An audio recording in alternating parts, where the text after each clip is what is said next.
Conversations on Social Issues are a weekly event in the library that takes on different issues. Faculty, staff, students, community members are all welcome to talk about something that they care about. And this is a forum where if you have an issue and you want to put something on, you are welcome to come and talk to us and we'll get you set up. We're now planning for fall quarter, so come and see me. My name is Kelly McHenry, and I'm a librarian here. And we do this series because we want a place where people can express different ideas. And we see that this is part of the mission of the library, to have different kinds of information and different viewpoints. So hope you will join us. Next week, there will be no COSI. So there's nothing happening here next week because the Unity Fair is going on. There is an event at 11 o'clock, is that correct? I think so, yeah. Yeah, what is that? I don't remember. I know it's not part of COSI, but it's a literature event in this room at 11 o'clock. I'm sorry, I don't know more about it. And then on June 2nd, Erin Ness, Seattle Central student, will be talking about PrEP, the pre-exposure prophylaxis for people who do not have HIV but are at substantial risk of getting HIV. So he's going to be here talking about that on June 2nd. Well, today it's my pleasure to welcome Mahim Lakhani and Love Sharma. They are from an organization called Underground Productions, and they produced 3 films. They're going to talk about one of their films today, Stuck in a Jam, Traffic, City Growth, and Inequality. So please give them a warm round of applause to welcome them.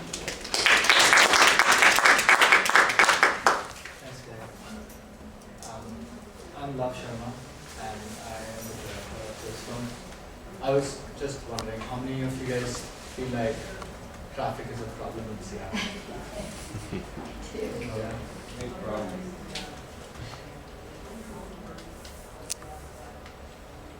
So, how long do you think it's been a problem? How recent is this big snarl problem? 5 years. 5 years. I think over like the last 10 years, it's kind of built up. 10. 20? 20. Over time. Show traffic we have out here at the south. This is a clip from 1970. Is there audio? Is there more sound? So when we were doing research for the film, we found this clip from 1977.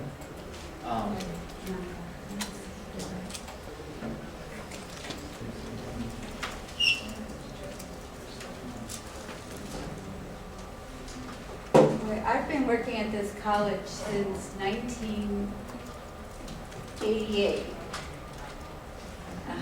Some of you weren't born probably. And there was traffic. There always was a problem coming to work as far as that goes. We're standing up Florida Avenue overlooking what is being termed the Mercer mess. The city council is going to come up with those alternatives to getting around this bumper-to-bumper traffic. So it's been, we found out, been a problem for 40 years for sure. This is a clip from almost 40 years ago. But as we looked more into the history of the city, we found out that transit and traffic, not really traffic that early, but transit has been a conversation for more than 100 years. The first time subway plan, mass transit like the light rail that we have, was introduced or was proposed in Seattle was in 1912. And so we were looking at all of this history, but all of this started with the most present issue that we were facing about 2 years ago. And I don't know how many of you guys will remember, but there was a proposition to fund Transit Prop 1. And it was early in the year, I think April or May, and it failed.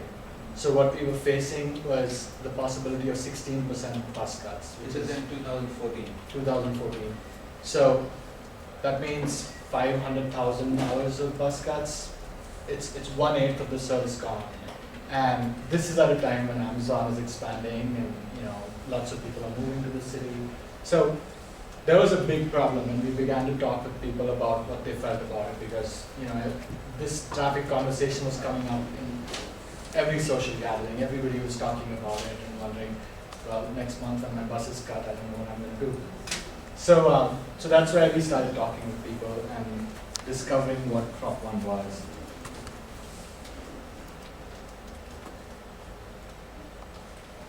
There was a King County Prop 1 earlier in 2014 that had a strong majority vote in Seattle but failed at the county level. But you know, one of the reasons these measures fail, and there's a logic behind it, is because they're always funded with the most regressive of taxes, which is the sales tax. And it's very rational on the part of working households, especially low-income households, to reject that source of funding.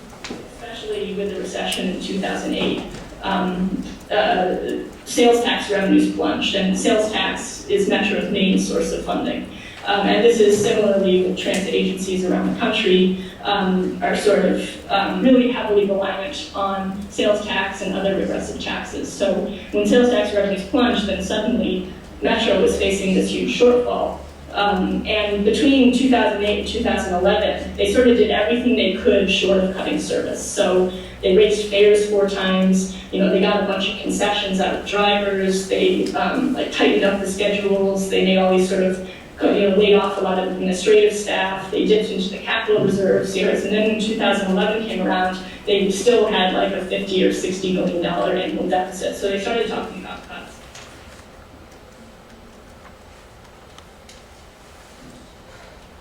So, to start off with, the Prop 1 cuts were proposed in 2014 in two phases. The first one that came in was in September 2014, where they cut, you know, some non-essential, what they call non-essential bus routes, but the bigger cuts were proposed for February of 2015. And there was a big uproar, and you know, the King County-based proposition failed, and Seattle was, oh, we need a citywide proposition which passed with all of the majority of the city. So we started thinking about, oh, where does the funding come from? And I'd like to, you know, just open the conversation that if you guys have ideas, you know, that where should or where does transit funding comes from, and you know, what do you guys think about that? Do you guys know how our transit is funded? It's funded in part by a gasoline tax, but mostly by other taxes. That's true. So The gas tax has an interesting limitation. A significant chunk of it can only be poured back into roads and can't be used towards funding transit. and like only in creating new highways, like you know, a part of the gas tax cannot be used for you know expanding metro services. That's like a really weird statewide you know limitation, which really hampers transit in a lot of cities. Actually, there are actually very few sources of taxes in Washington. I don't know if you guys know, but most of our tax comes from sales tax, because there's no income tax on people and no income tax on corporations. So most of our funding comes from sales tax. There used to be a car tax, there is a car tax, but there used to be a heftier one that was based on the value of the car rather than on just a flat fee. And when Tim Island had a proposition to cut that tax and make it a flat fee, the state lost millions and millions of dollars for those kinds of projects. That's true, and I think the initial proposition one was you know like that $60 straight car tax fee county-wide, which was you know just defeated with the overwhelming majority. So The interesting thing about that was that it was defeated, it was a county-wide measure, it was all over King County, and it was defeated in King County. But when they looked at the individual regions and sub-regions votes, it passed overwhelmingly, or it was passing in theory, overwhelmingly in Seattle. Because Seattle overwhelmingly voted for transit to tax themselves. so there's an interesting thing about you know, oh, Seattle is an urban space, more urban than probably any other city in Washington. So transit is more, you know, necessary and you know needed by people who live in the city. But when you look at statewide, you know, if you look at suburban and even like rural communities, they don't need that much, you know, transit as people in Seattle do. So there from here there comes this weird dynamic between the state and the city. So the state might not want the city of Seattle to tax its citizens, for a transit which people in the city need, because by a statewide, policy, that's something that they don't want to do. So we went to City Hall, we sent out emails to people who were in City Hall at that time, and we started asking them that, hey, do you think this is a problem of city versus state? So if Olympia starts to give the city of Seattle more transit funding, would you think this problem can be solved? And keeping in mind that Washington has one of the most regressive taxes, system in the whole country. There's no income tax. The millionaire tax was introduced, I think a few years ago, was, defeated. And that was, I think, in county-wise, but it still has a majority in the city of Seattle. But at that time, Vulcan and Amazon, they just poured like hundreds of thousands of dollars, in movements to oppose, the millionaire tax, and they succeeded. So. Yeah, the next part, was just like going to city council and talking to the elected officials about, what is this whole state versus Olympian thing that's happening at transit meeting.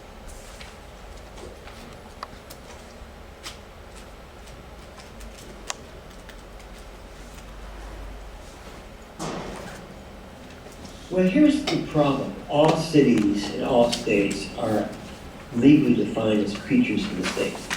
So we do not have much independent authority. There is a ongoing discussion about a concept called preemption, which means that a state preempts the city's ability to pass certain laws.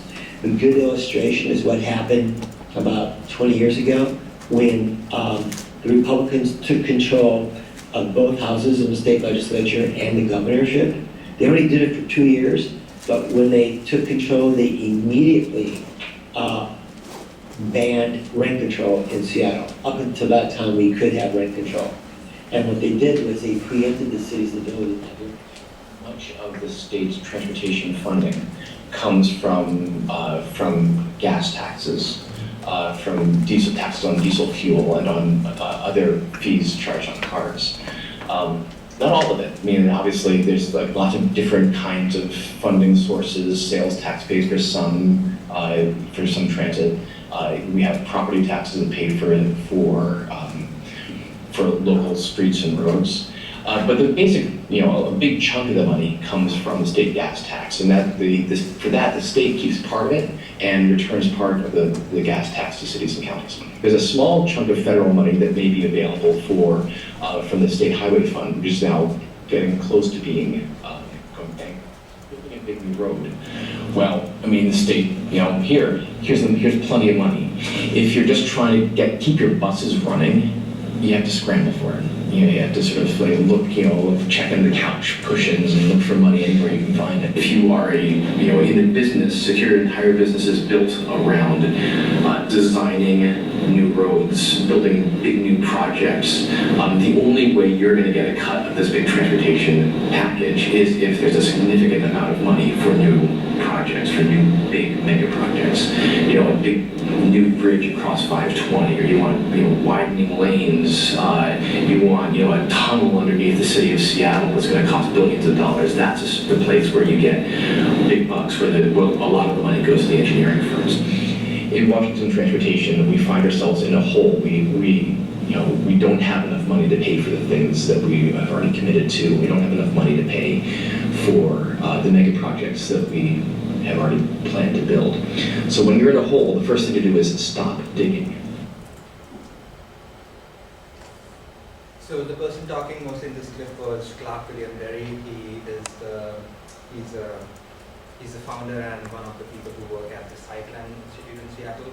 It's like a think tank, and they do really different kind of analysis and studies on data, and trying to find out what people want.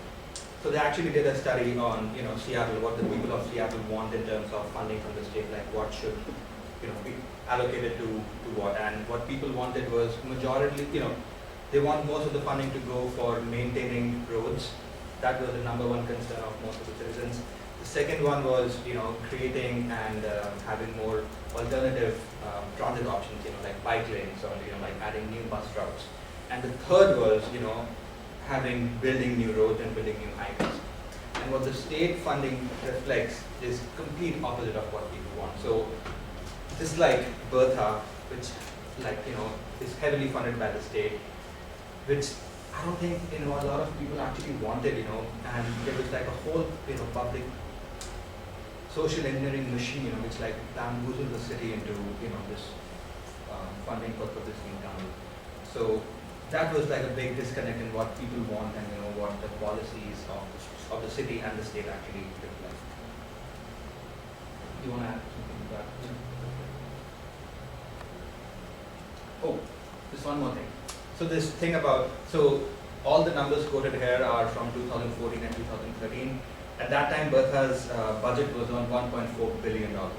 So Sightline, did their own math on that, and they said that for each inch that Bertha dug, a King County bus could run for 4 months. So for the actual, $1.4 billion, that amount of money can run the whole King County fleet for 2 years. That's like, a lot of bus hours. Who were the champions of the town project at that time? It wasn't, ordinary citizens.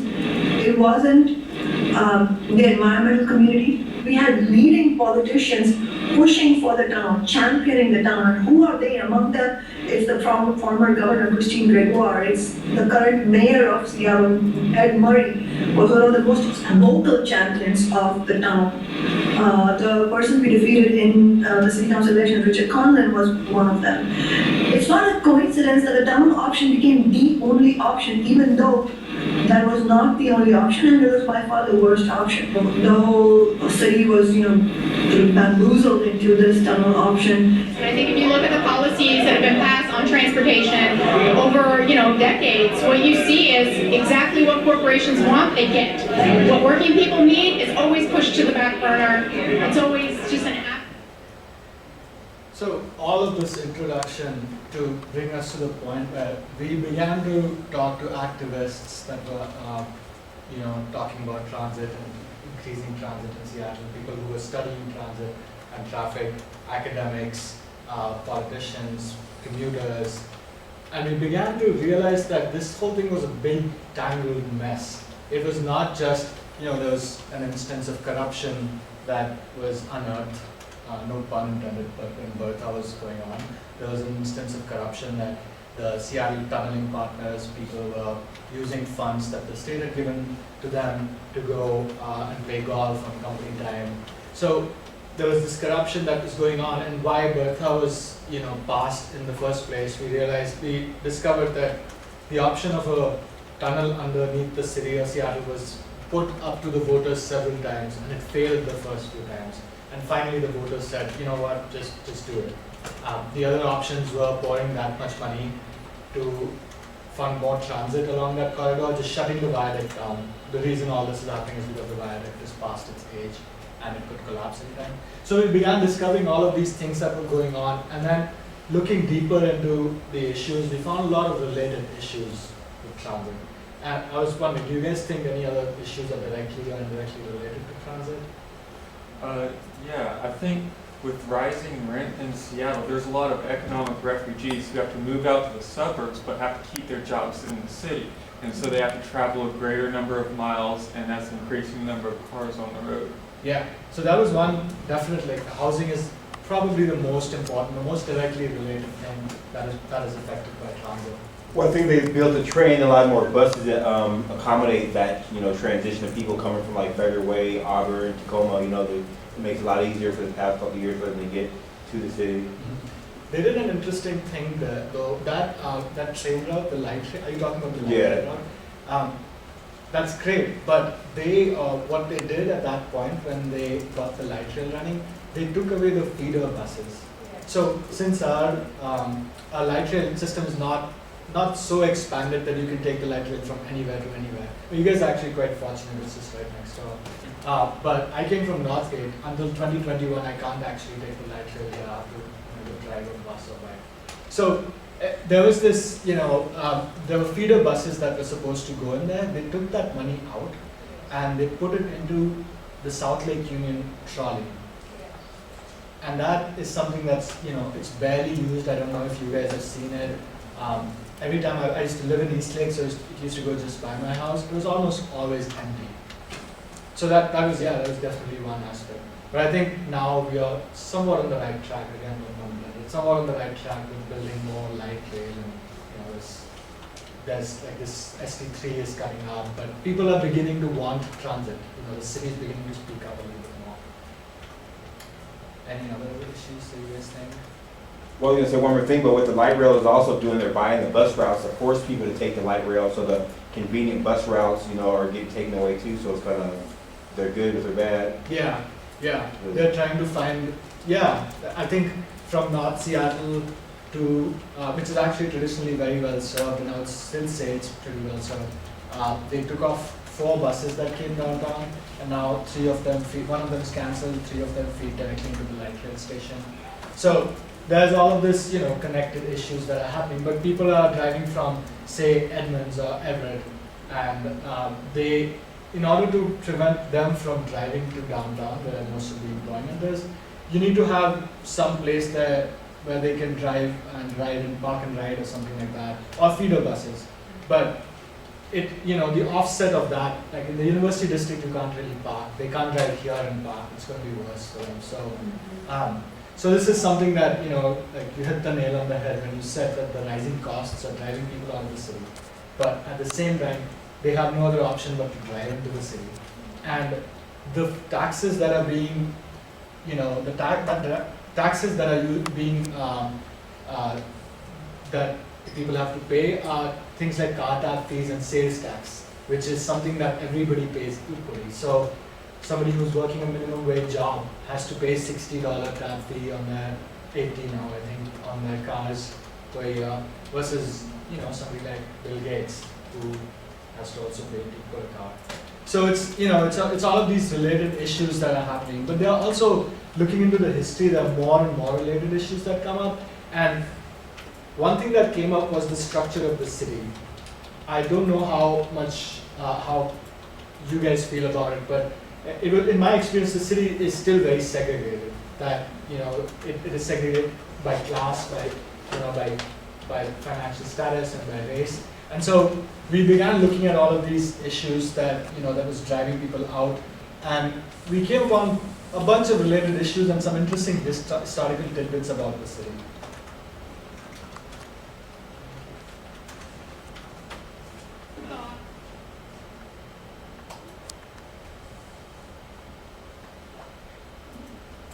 When we were looking for somewhere to live here, that was something I thought about.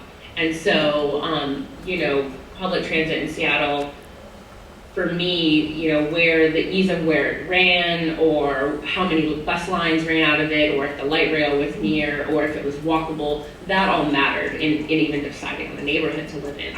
As someone who would consider themselves middle class and who has a steady job, it was a struggle to find a place to rent in the city. When you hire a software engineer and you pay him like $115,000, $125,000 a year, yeah, they can outbid anybody for the crappiest old 100-year-old house ever. We see this in San Francisco, we see this in New York, in other rapidly growing cities.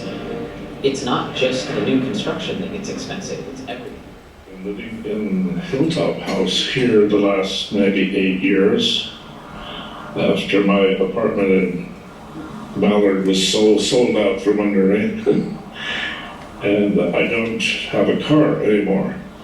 Well, what I was living in was a duplex, and the people who owned it were tired of making the repairs that were necessary, and they wanted to sell it, and they did. And that became, my flat became a real estate office. And the real estate has been kind of booming in Ballard.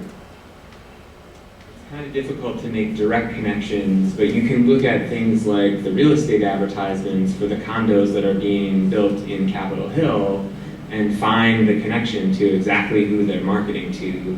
And I actually had a student who did a research project where she found like an internal document from some of the developers at a project in Capitol Hill, and they explicitly talked about how their market was the people who were moving to South Lake Union. And so you can imagine the sort of ripple effect where folks move into those complexes to work in South Lake Union, the property values and rents get driven up in Capitol Hill, the folks who used to live there get priced out further afield. So there's this kind of regional dynamic where the development of a space like South Lake Union, though people would say it didn't displace a lot of people directly because there wasn't a ton of housing there, is actually producing ripple displacement in other places.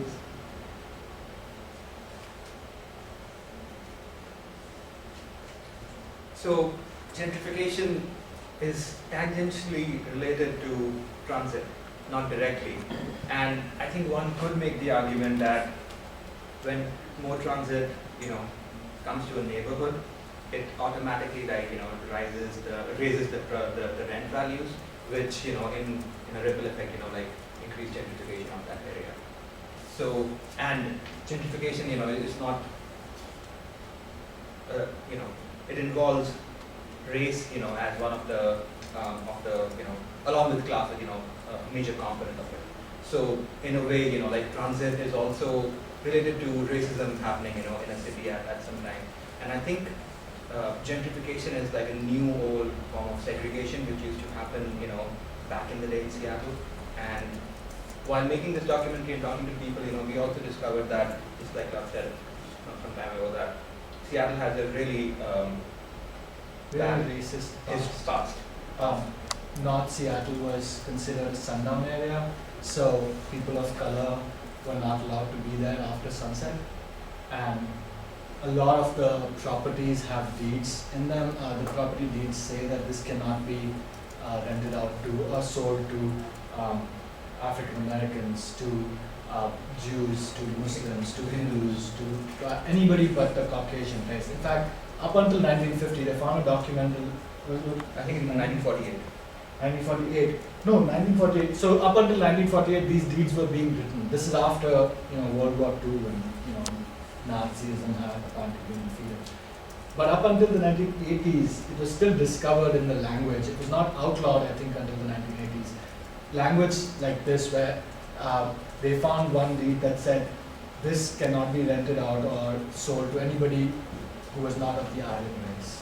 So there is this history that dictates what happens now, in the city. It's heavily segregated. North Seattle is primarily white, and South Seattle is, is actually there. It's more diverse in central and south. But now, as the light rail is coming, all of those areas are now beginning to become desirable neighborhoods. So they're building these condos. They're buying out people, and there's, of course, tied into that the housing market crash. People can't, pay their mortgage anymore. So they're buying them out and building these big condos that is being sold to a very specific class of people. But that class also dictates in some way what race is being catered to. So, people who are making big money in Amazon or Microsoft or some of those big other companies are the sort of ones who are able to afford that. So there's this interesting issue where segregation has almost just been renamed. This gentrification is the new segregation. And it's something that is not spoken about. When you talk about transit, it's not, we don't talk about, well, this is because of race, but there is a very key racial component to it. And so this is something that we found academics talking about, but the common person, put the question to them like that, and they're like, no, this has nothing to do with that. I'm white, I take the bus, something like that. So it was this interesting sort of,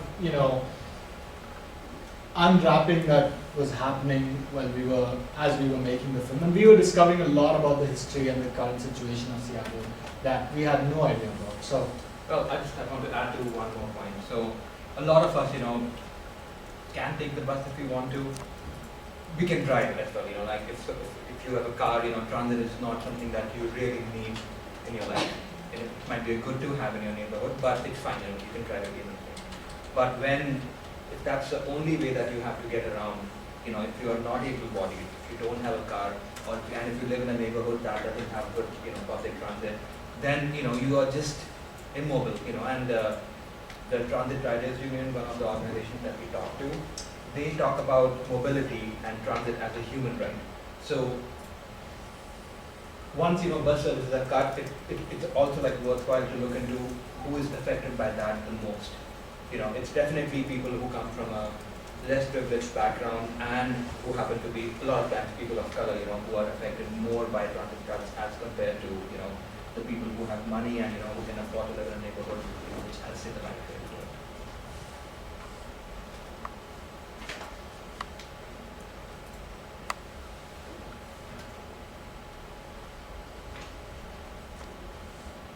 I think that bus service is associated in middle class and upper class people's minds with the poor, and that there is an unwillingness to dedicate more money to things that people think of almost as social services, rather than as things that serve an entire When you cut service, usually what you're doing, not always, but usually what you're doing is disproportionately affecting transit-dependent populations, and those tend to be people who for some reason either can't drive or can't afford to drive.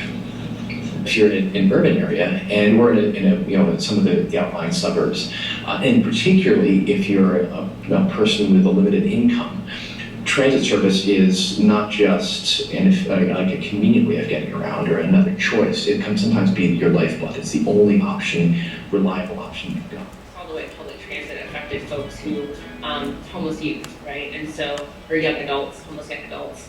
And, public transit for them, they couldn't, if it wasn't running regularly or if a line was cut or prices went up, that directly affected them getting to office for meetings, with their caseworkers, or it directly affected them trying to get to a job. There's always the one or two transit-dependent people, the woman that can't walk anymore, or the fellow who's visually impaired.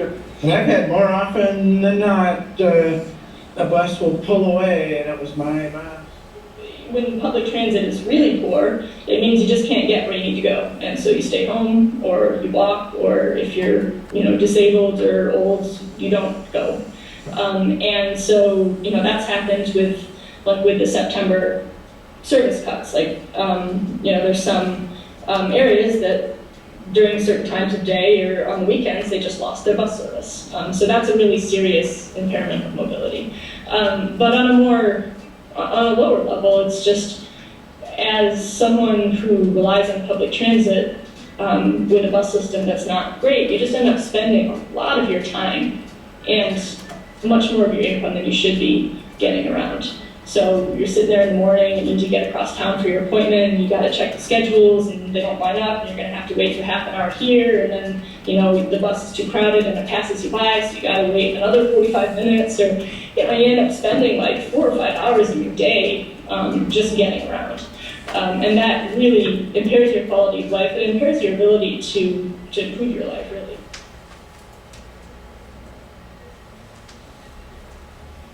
Seattle is a highly segregated space. Proportionately, we don't have a huge African American population, but the historical population that was here was limited to specific areas adjacent to the sort of railway corridor, which would have been the industrial land when the city was developed near sort of Capitol Hill, and actually, Central District. North Seattle was a sunset area, so not only were people of color not allowed to live north of the Ship Canal, but they were not allowed to be there at all after sunset.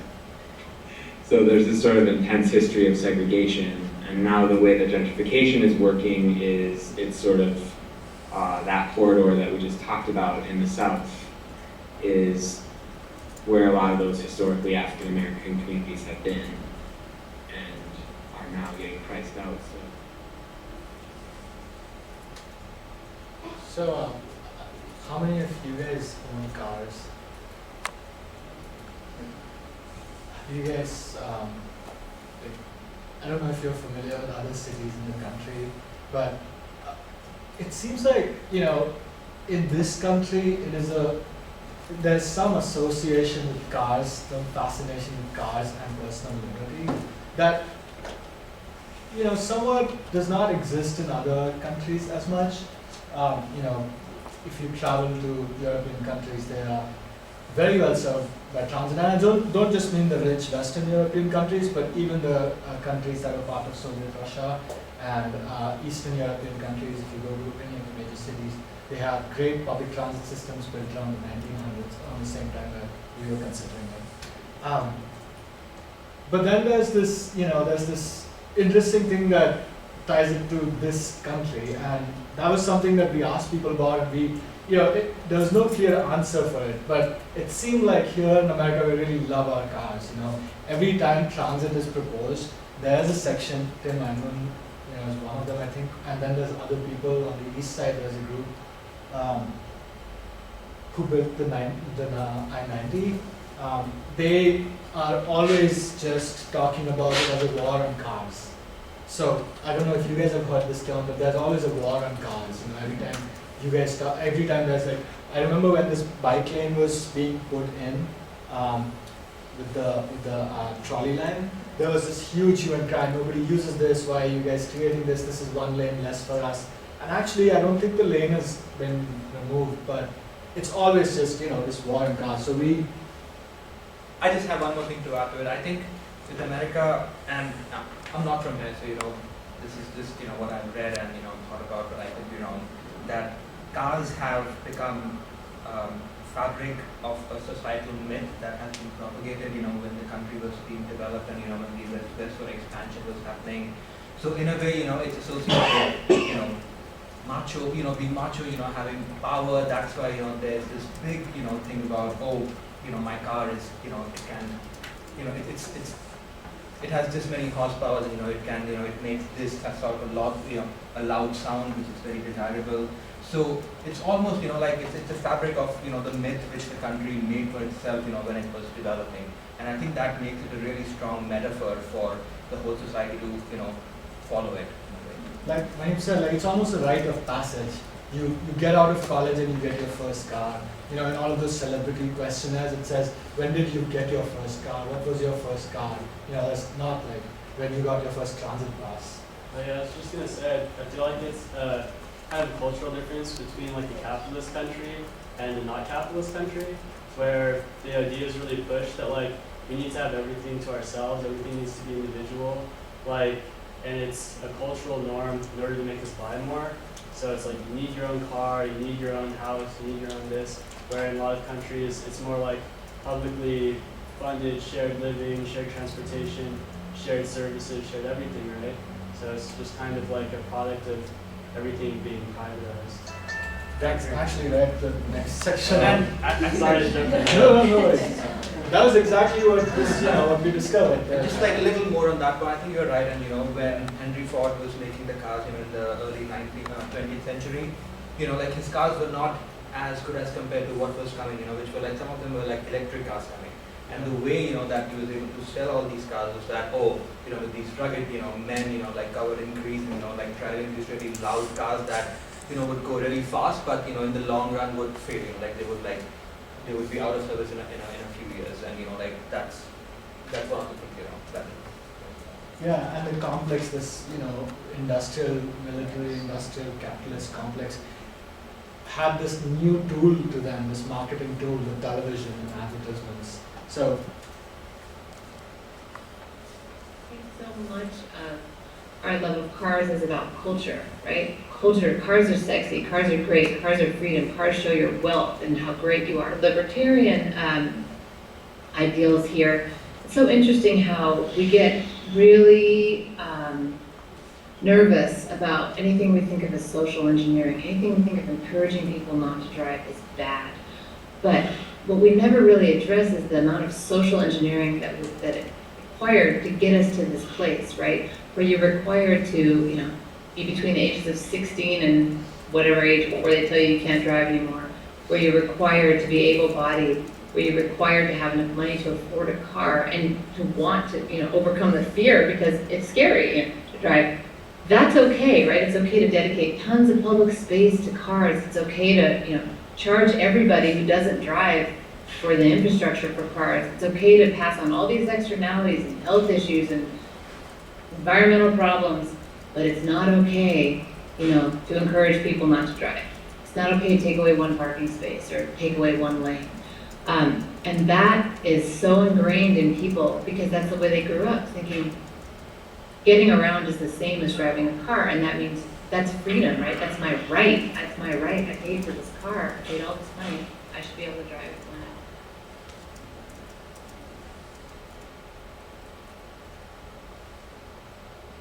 So yeah, so one, after all of this is covering all of these problems and just sort of feeling helpless because one person does not affect change, we began to look at what are people doing to, make this change, to change the way that we think about cars, change the fact that we don't have enough transit to go from one place to the other.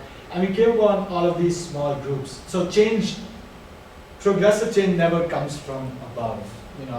People that sign in the laws are seldom the people who build the movement to make it happen. The $15 minimum wage law that was put in place did not actually come from Edward Murray, even though he signed it into action. It was coming from, movements that, in fact, I remember in the early days of the movement, we were filming Shama Sawantu's T-shirt. There was right outside Seattle Central, there was a rally held. That was when it was a distant thing in the horizon. People were calling them crazy about talking about $15 minimum wage.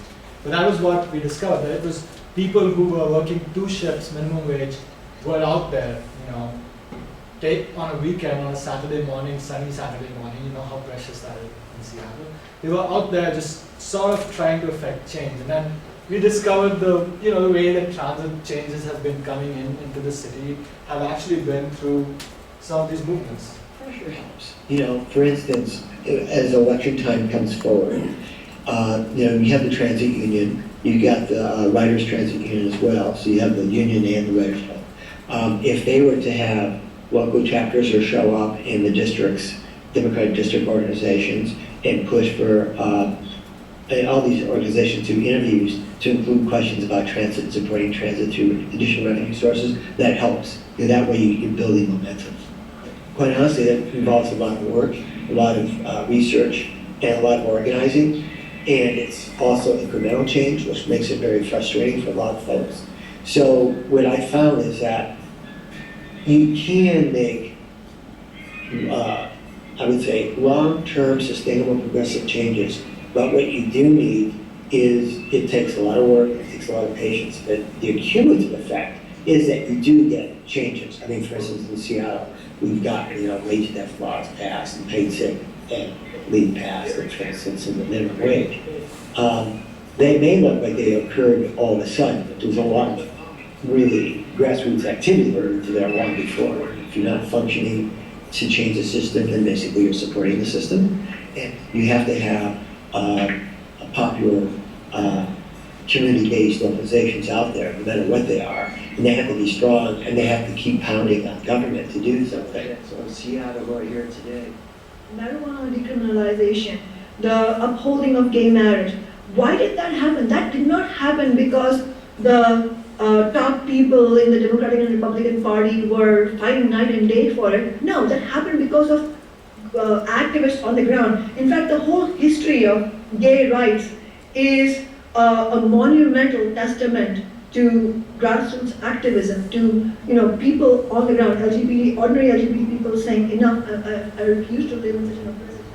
This is where we're at, and we have to figure out how to do a kind of organizing that is not like unprecedented or something, but it's different. It's really like we have to figure out how do we organize today, and just the conditions of life and work today are so different from you look at past social and economic movements in this country, like in the 60s or in the 30s, like the union movement in the 30s, and it was just a totally different landscape in a lot of ways. And today, just the conditions of work, it's like we can't, we're just sort of precarious workforce where even people who make a lot of money, they could get laid off tomorrow and then have nothing. And then there's so many people who are just working part-time, just going from job to job, working tough jobs, and it's a lot harder to organize in this traditional industrial union model with a globalized economy. And so, really we need to figure out how do we organize people in this stable way when our lives are so unstable. So, actually, in the interest of time, I was just wondering, I wanted to open the floor to you guys and see if you guys have any questions. about the film, about what transit, about the process of making it. And about what your favorite mode of organizing or standing up to the system is. It doesn't have to be joining a union or I think expressing solidarity with the current organizations that stand up to power is important. But at the same time, I think it could be stifling for people to feel that we have to do one of these 5 things. So it's very important to figure out what your way of expressing dissent is going to look like. Question. How did you guys get interested in this subject? And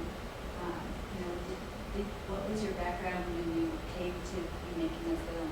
You had experience?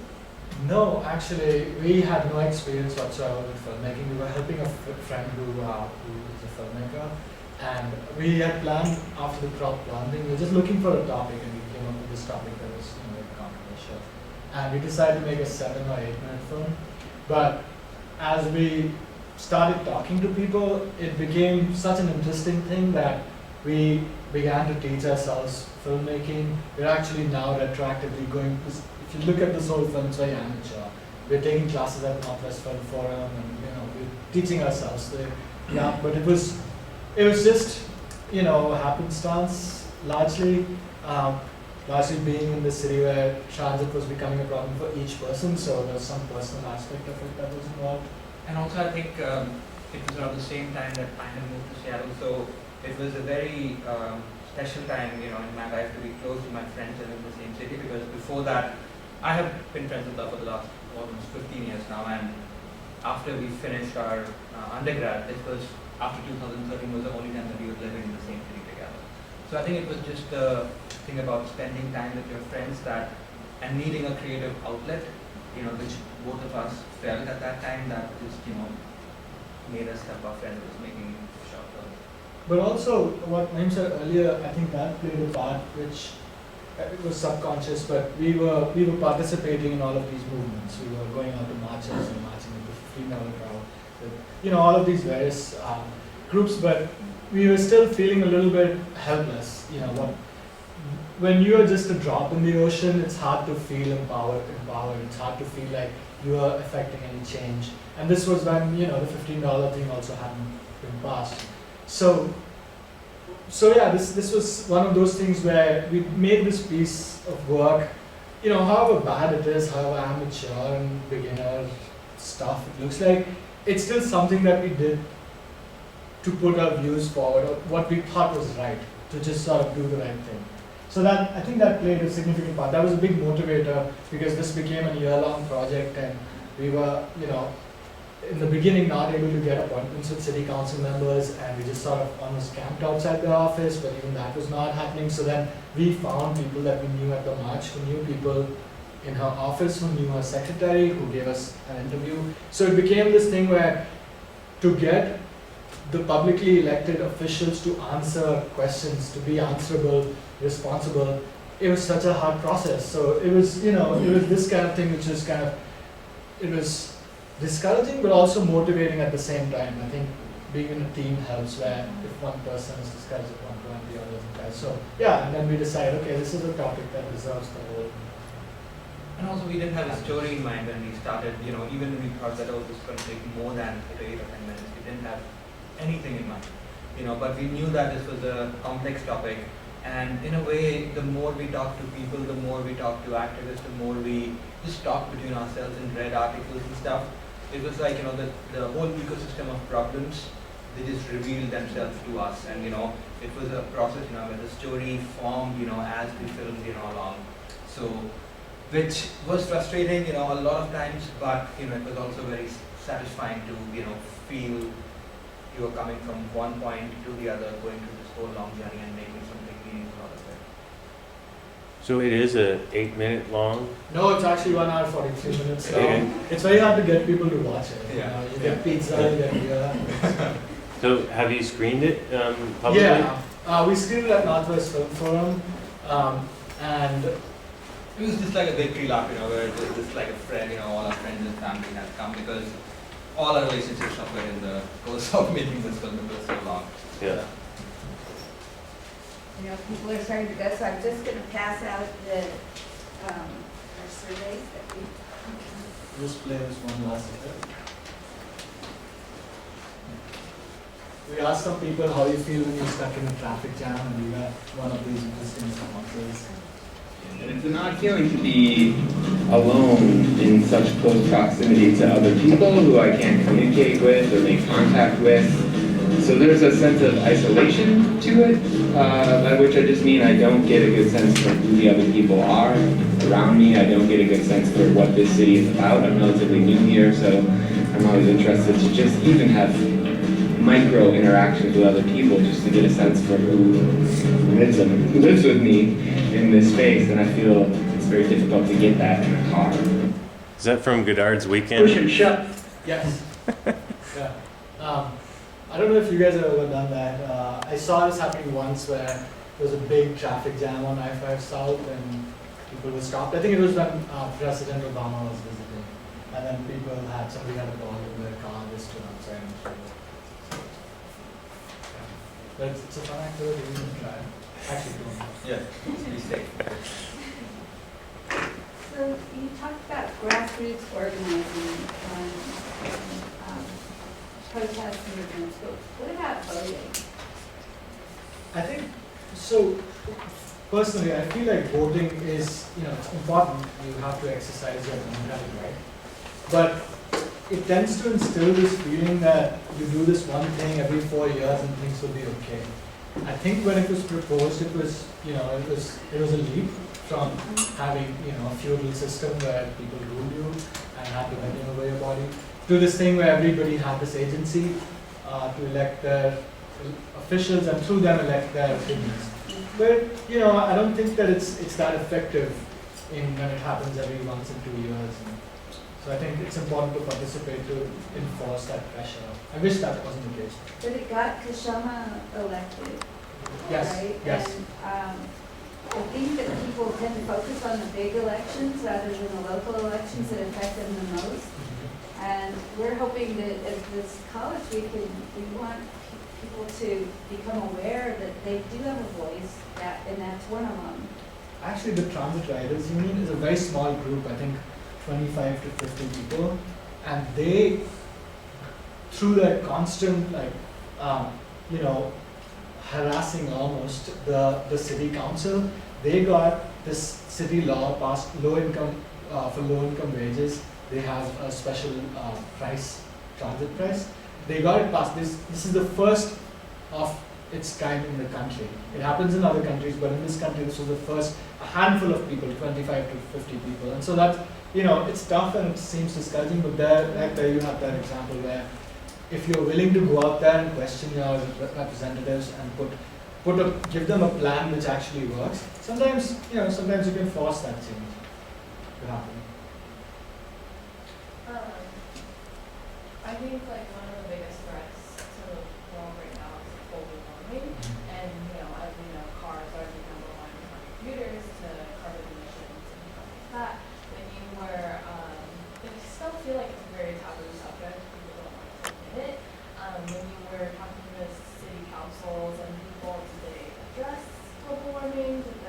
Because if we had more public transportation, it would be a lot more convenient for people and people wouldn't drive a car as much. So isn't it kind of a win-win? Yeah, we did, and actually we had to cut this presentation out, but there was an important section of this which was talking about global warming. So Shama's party had a candidate against the legislative elected official from Seattle area, Frank Chop. So Jess Spear from the Socialist Alternative was fighting against Frank Chop, and her primary focus was global warming. So she's a climate scientist. So it was an important thing that a lot of people were talking about. And you're right, I mean, it is a win-win, and a lot of countries and places are realizing it. But I think it's a process that takes a lot of time. Like building light rail will definitely affect that change and bring down emissions. And so, yeah. Just to add on to that, I think that there have been some studies done that say that, even running empty buses, that contributes to global warming as well. So I think like there is still like room for improvement when it comes to what type of transit you can use depending on the time of the day and how many people are using it. But at any in any case, it's much better than everyone who's driving as they they want. How many cars is equivalent to a bus? 60. 60. In Seattle, in a dense area, a bus removes 60 cars on average. Like 60? Yep. 60, yeah. Wow. Because I think the average number of people in a car, I'm not sure about Seattle, but I think in America it's like 1.1 or 1. It's almost like one person car. And if you look what one of those those articulated buses which King County Metro has, like pretty long ones, they have more than 60 people in it during rush hour traffic. Yeah. I would say even like 90 sometimes. Sometimes 100. What are the solutions to this problem you guys foresee by doing all this research? You guys see any like outcome to like start? Besides voting, I know voting helps to get certain things passed, but what do you guys see as solutions? So one thing that's coming up is the ST3. One of the immediate things is ST3, Sound Transit 3. I don't know if you guys are familiar, but so light rail has been funded for some tracks. It's funded till Northgate in 2021 and then 2023 Linwood. This track, one single north to south lane has been funded, and then the track has been funded from the International District via I-90 to Redmond. Other than that, there are 5 new proposed tracks for which Sound Transit 3 is going to have a vote in November to approve their plan. And their plan is to connect West Seattle, Everett, Bellevue, and a couple other places. And it's a pretty expansive plan. I think it goes on to 2043 or 2038. And but at the end, it looks like a very well-connected network. You could possibly go from any place to any place in the city with one change, one transfer, and if it's rapid transit, probably in less than 40 minutes or something. So that's one thing that's coming up, and there are many organizations that are spreading awareness, so you vote for it, because there are also organizations spreading the idea that no, this is too much money because it has to come from something, so it's going to be taxed. But you have to be registered to vote. Yeah. So anybody who's not registered to vote, you have until I think October 10th to register to vote. If you want to be in the primaries, you need to do it by July. Yeah. What's that? Turn these into you? Yeah, that'd be great.